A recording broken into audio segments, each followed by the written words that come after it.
We're going to have a bit of an update on Doug Barr's untimely demise. He's been a bit of talk about it. It's been pretty quiet for a while, but his wife was talking on the ABC last week in Adelaide about her concerns and disappointments with the way he died and why, and she spoke to the presenter and told him that both her husband and her had a gag order placed on them, like I had a gag order placed on myself in 2007, and they weren't allowed to say anything or they'd be prosecuted, right?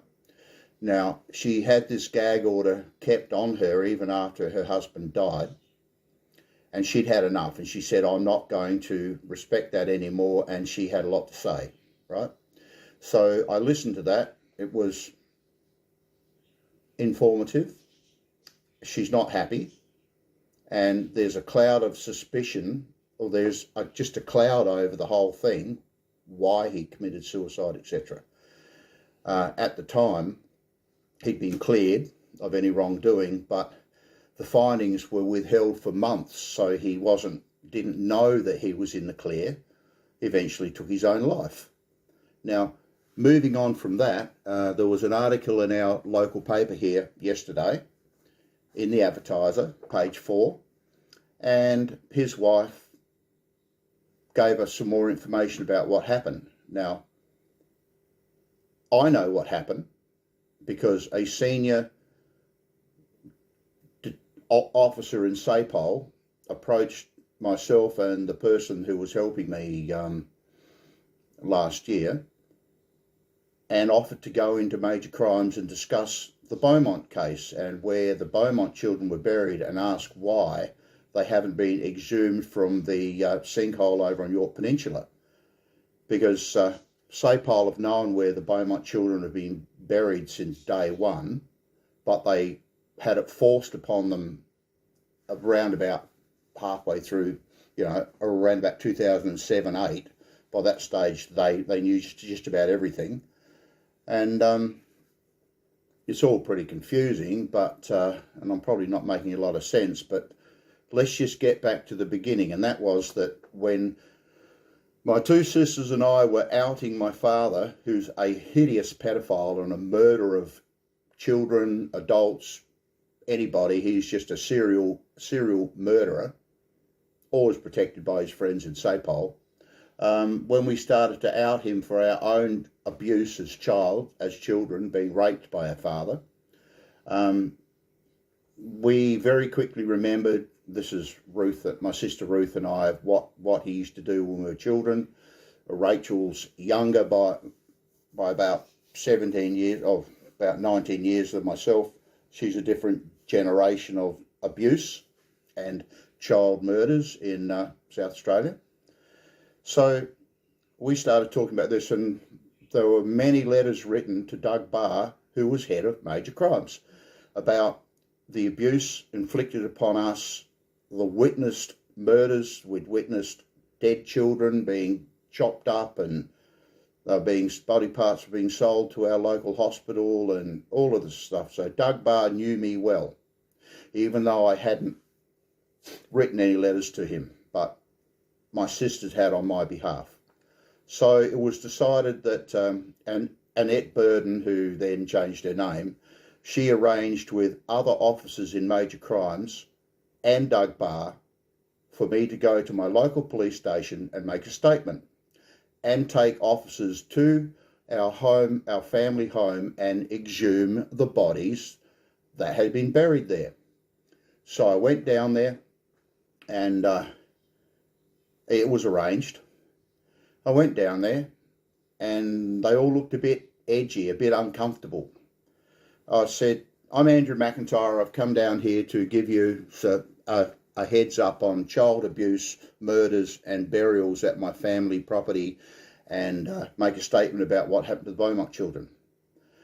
I said, ring Doug Barr. So they rang Doug Barr, and Doug Barr ordered that I'll be arrested as a terrorist for the public safety, where immediately these officers turned up with handcuffs. Now, at the time, we had just brought a law in here in South Australia that if you were in suspicion of being a terrorist, you could be taken off the street, no contact with any family or a solicitor, taken off the street for 6 months without any contact and held in confinement, isolation. By that time, you don't have a job, you've lost your car, your family have buried you, and you're bankrupt, okay? But the plan was, I think, that I was taken off and to be murdered, and that can only be argued by the police, but I don't exist anymore. Andrew McIntyre, he doesn't exist. He's dead, right? So I got a really terrible fright, and I speed dialed my solicitor because I was in the midst of a 2-year court battle with my father over an AVO that was taken out on me by SAPOL. SAPOL versus Andrew Maxwell McIntyre for something I'd never done. I didn't even know why the AVO was on me, why it was on me from SAPOL, but it was Dad's mates looking after him. My sister and I had both been told we had to build dwelling-sized shacks on his property, and then he kicked us off with intention to give everything to Rachel's older brother and sister. A scam, right? I contested that in court all the way to the full bench of the Supreme Court. It's pretty confusing, isn't it? But,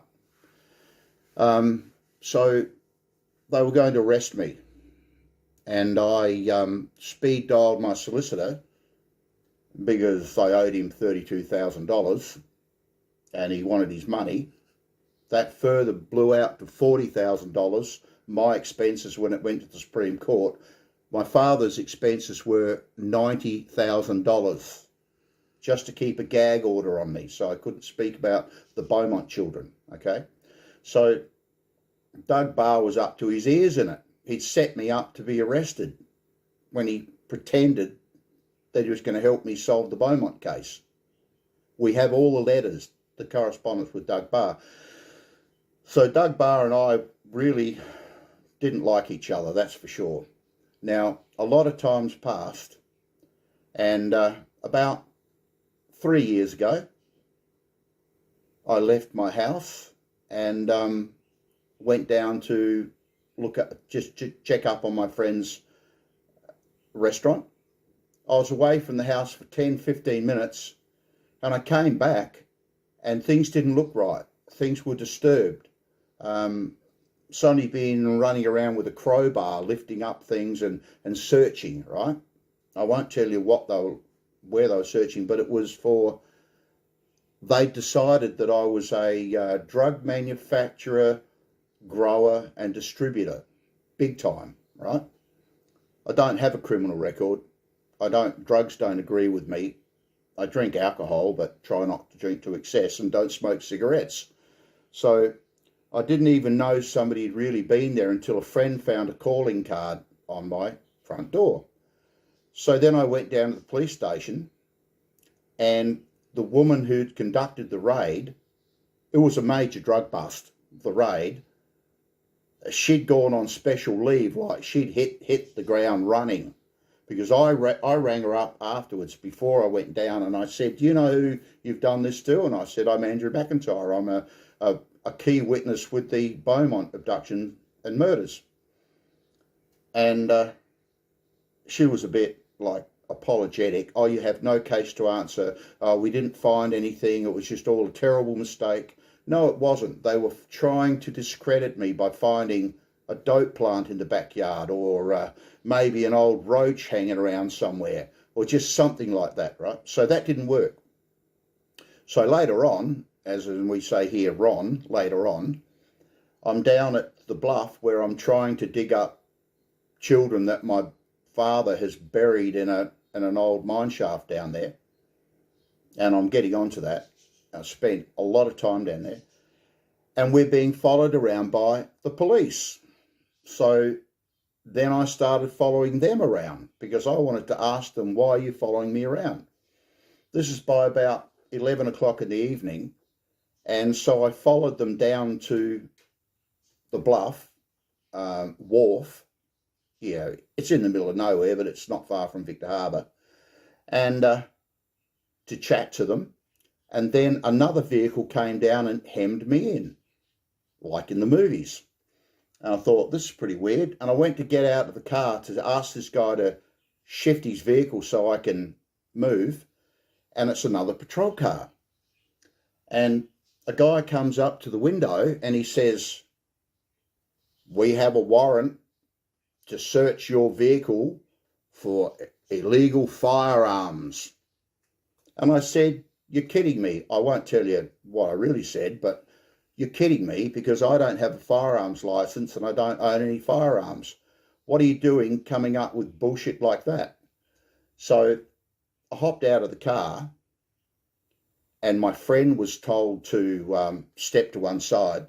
So she just kept an overall look at things, and I said, "You've got your body cameras running, I hope?"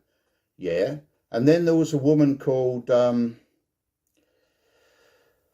I'll remember her name in a minute, but she knew me through the internet. And she said, "Oh, I know you, Andrew. I follow you on the internet. Beaumont case," all that sort of thing. She may have said that. And I said, "Good." She said, look, I'll take care of it. I'll explain it to my colleagues and you can go." And I said, no, you don't have to. I'll explain it to your colleagues. And so I started giving them a rundown of all my father's crimes, 3 major burial sites, and it took till 3 o'clock in the morning. In the meantime, the sergeant, who was going to pull a gun on me at one stage, because I was so annoyed, I jumped up on the back of my ute and I said, "I'll help you look for all of these weapons of mass destruction. Let me help." And he goes for his gun and he orders me down, like in the movies, like, "Step away from the car and put the car down, Mr. McIntyre." So I didn't want to be shot, so I promptly got down. And then he started going through the car, and I had all the usual stuff in there, a pocket knife and all this sort of stuff, weapons of mass destruction and tools and things. And I had $1,000 worth of 2-way radios in the vehicle, because we stumbled around in the dark on dark nights, hiding from the police, trying to dig up dead children. And he picked up my bag of 2-way radios and walks off in clear view of the filming officers and stashes it in his car. He stole my 2-way radios. My friend witnessed it. So anyway, they started asking me by about 2:30 in the morning. They had another call earlier, but they didn't want to go. They were absolutely riveted to every word I was saying. And they asked me about police corruption. I said, well, I don't want to sort of have myself executed too soon, because I'm not going to tell you about all the police corruption I'm aware of, but Doug Barr. And I told them about Doug Barr setting me up to be arrested as a terrorist. They were all a bit gobsmacked. And I gave a full report on Doug Barr and how I didn't like him, he didn't like me, and he'd set me up for a fall. And he was the head of major crimes. He went on from that to a higher rank. As soon as he set me up for the terrorist thing, he was out of major crimes. They take them out and they hide them. They move them on so you can't track them down. So anyway, I told them about Doug Barr. Now, shortly after that, Doug Barr commits suicide. And, well, you know, I did say bad things about him, but I never thought he'd top himself, or he may have been murdered. That's what happens in Sapole. He may have been executed. I know how he died, because I was told by a senior officer that went in to bat for me at major crimes and try to get the Beaumont children exhumed. He doesn't like them anymore. They're not his friends anymore. He was horrified at the way he was treated and the way I'd been treated. And so Doug Barr turns up dead. I heard it on the ABC. I rang up the Victor Harbour police station, because I'd already taken down, shortly after they tried to arrest me for firearms violations. And they also had a record that I'd already had drug charges or something. I said, I didn't have any drugs. "Oh, you're down here." So I said, "So you're making up a criminal record for me, even though I haven't done anything?" You know, like now I'm under of drugs, firearms. A person without a criminal record now has drug and firearms record with SAPOL. That's the way they do it, you see. So I sent in a brief of evidence to the lady, the blonde-headed lady whose name just escapes me, Attard, Officer Attard, that was her name. Nice lady. I sent her in a brief of evidence, my statement about what happened to the Beaumont children, because I was one of the original witnesses on the day. My father had brought the children to our family home in the boot of his car, right, with Anthony Munro, 3 times convicted pedophile. Nothing wrong there, is there? And so my phone number, nobody got back to me. So then I went down to the Victor Harbour police station to make a statement, and I said, I'm making a statement about the two-way radios that I had stolen from me, witnessed by my friend, right? We'll get back to you, Mr. McIntyre. Nothing happened. So later on, Doug kills himself, or he dies, and I rang up and I told the officer at the Victor Harbour police station, right, the 3 officers that were trying to arrest me down at the Bluff for firearms violations, and I have to be part of the inquiry because Doug Barr has topped himself. Yes, Mr. McIntyre, we'll get back to you. Certainly will. Say you never do. I promise we will. Nobody got back to me. Nobody pulled me into any inquiry. And I do believe that Doug Barr had a lot on his mind. I don't know what he did for a living. He was supposedly tied up with 8 junior officers, always junior officers at a station we call Dirty Sturt for obvious reasons. And he'd been implicated with that. Well, I think that's just rubbish. All of this started after I made a statement about him trying to have me arrested in 2008. It's all about the Beaumont children, the covering up of the hundreds of murdered children in South Australia. Could be thousands. You know, it's all to do with that, right? Now, I don't want to upset Doug Barr's wife, so I'm not going to tell you how he committed suicide. But he may have been helped.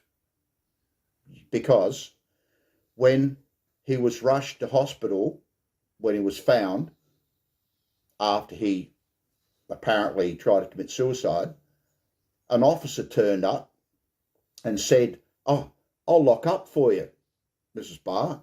I'll take care of things." They had CCTV footage in their house, and then more patrol cars, more officers turned up, and they went through his house, stole everything he had. They even stole the badges from his police hats. Work that one out. They took his laptop. They took all of his defence, where he's defending himself in court. They took all of the reports from the inquiry, everything out of the house, stole the whole lot. He'd already been cleared, but they held that back for months, probably hoping that the pressure would go up and he'd top himself. So that's what you're dealing with here. Corrupt policemen, lots of corrupt policemen. They've been corrupt since I was a child. They were pedophiles in the police force. They dealt with covering up the murders of children. I mean, when I took Anthony Munro to court in about 2016, I was told by the officer who helped me, the right department this time, special crimes, who then lost his job because he convicted a pedophile. He was demoted to investigating burglaries in the eastern suburbs. Top bloke, but he made a mistake. He doesn't talk to me now. None of the policemen that used to come over and tell me I was doing a good job, they don't speak to me anymore. They'll lose